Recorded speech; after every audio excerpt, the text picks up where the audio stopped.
صلات تسبیح ته اوږد لمونځ هم خلک وایي کې صلات تسبیح نوم هیر سو بس خالي اوږد لمونځ دا خو نه داسې هېرېږي اوږد لمونځ.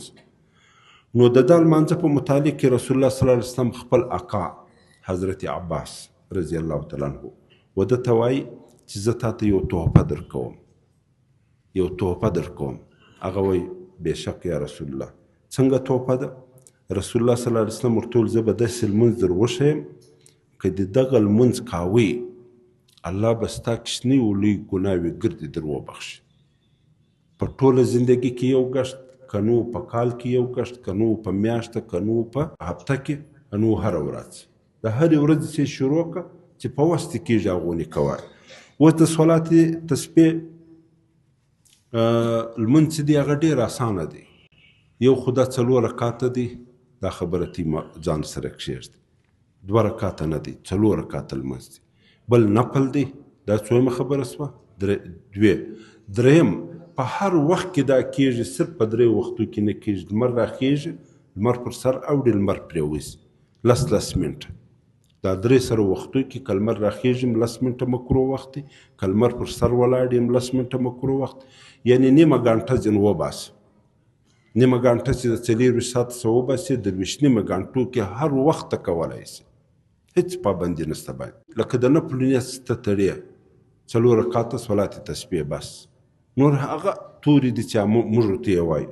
طریقه یې څنګه ده چې کله ته ودرېدې نیت دې وکړي په اول رکات کې یو رکات زه وتې ته درښیم دا نور 3 رکاتونه پر هغه باندې ورواړو ور قیاس یې کړي. په اول رکات کې چې ودرېدې نیت دې وتاړئ او سبحانه دې وویل سبحانك اللهم وبحمدك وتبارك اسمك وتعالى جدك ولا اله غيرك دا دې وویل.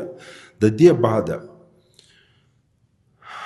بیا 15 ګشته دا ووایه سبحان الله والحمد لله ولا اله الا الله والله اکبر بس سبحان الله والحمد لله ولا اله الا الله والله اکبر تر دا ځای پورې به وایه بس 15 ګشته.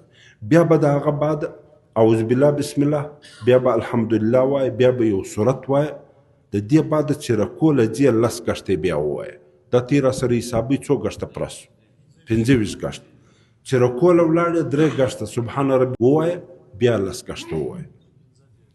بیا چې د رکوع سره پورته سوې سمع الله لمن حمیده ربنا لك الحمد دا چې وویل چې سجدې له ځایه بیا 10 ګشته ووایه 45.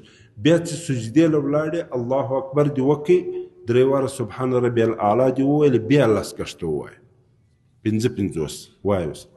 بیا چې راپورته سوې الله اکبر جلسه بین سجدتین بیا 10 ګشته ووایه 15 برته ولاړې سجدې له الله اکبر دې ووایه 3 واره تسبیحات دغه سبحان ربي الاعلی دې وویل بیا 10 ګشته ووایه 15 پرس بس په ګردو رکاتو کې د رقم کوه او پاتې سو په 2م رکات کې. اوس په اول رکات خو تانسینیت وتړي اول د سبحانه وویل په 2م رکات خو سبحانه نسته په 2م و 3م و 4م کې چې ولاړ سي اول دغه تسبیحات 15 واره وایه بیا الحمدلله و سورت وایه په دا فرق مې سر خلاصو.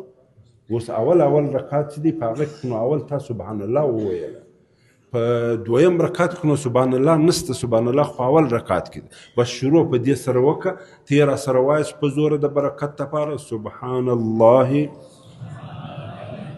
والحمد لله ولا اله الا الله والله اکبر سبحان الله والحمد لله ولا اله الا الله والله اکبر سبحان الله والحمد لله ولا اله الا الله والله اکبر. اسانه دي که ګران دي؟ اوس پهلواني به هغه وخت چې موږ ملا ورته وتړو اوس کې زنانې کوي او موږ یې نه کوو. نن به یو کار موږ کوو ماخستن به موږ خوندې مندې او بیبیانې دا به کښېنوو. دغه طریقه دا اسانه وه که ګرانه؟ نو دغه وریځه کې ورته په ورځ کې یو ګشت کوه، که نو په هفته کې، که نو په میاشت کې، که نو په کال کې، که نو په ګرد زندګي کې یو ګشت. الحمدلله.